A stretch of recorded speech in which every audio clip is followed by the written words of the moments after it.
এবার চন্দ্রকোনার ছবি দেখুন। হতশ্রী রাস্তা, সেই রাস্তা আর রাস্তা বলে আপনার মনে হবে না, একদম পুকুর হয়ে গিয়েছে। বেহাল দশা চন্দ্রকোনা 1 নম্বর ব্লকের অহল্যাবায় থেকে বেউর গ্রাম পর্যন্ত 9 কিলোমিটার রাস্তা। দীর্ঘদিন ধরে রাস্তার মেরামত হয়নি, বড় গর্ত হয়ে রয়েছে আর সেখানে বৃষ্টির জল পড়েছে। বেহাল রাস্তা দিয়ে যাতায়াতে একটা বড় দুর্ভোগ যন্ত্রণায় পড়তে হচ্ছে গ্রামবাসীদের। প্রশাসনকে তারা বলছেন, জানিয়েছেন, কিন্তু কোনো কাজই হয়নি।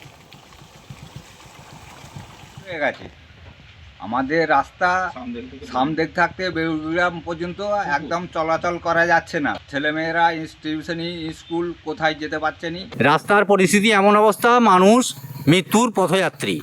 কেন? রাস্তার অবস্থা এত খালা খন্দ, কোনো গাড়ি যাতায়াত করতে পারছে না।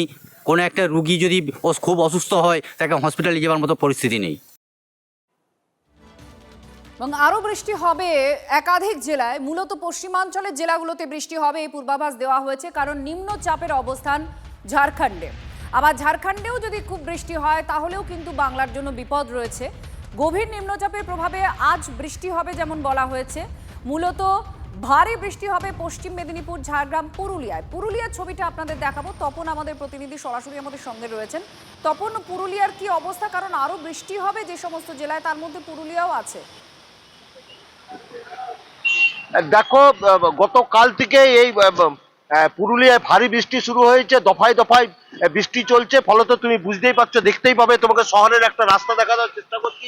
রাস্তায় জল জমে গেছে, যদিও এখন রাস্তায় এই বেশ কিছু জায়গায় রাস্তায় জল জমে আছে এবং মানুষকে এই সমস্যায় পড়তে হচ্ছে জল বৃষ্টির জন্য। ফলত সকাল থেকে মানুষ খুব সমস্যায় পড়েছে। তুমি জানো যে আজ পুরুলিয়ায় মনসা পূজা রয়েছে।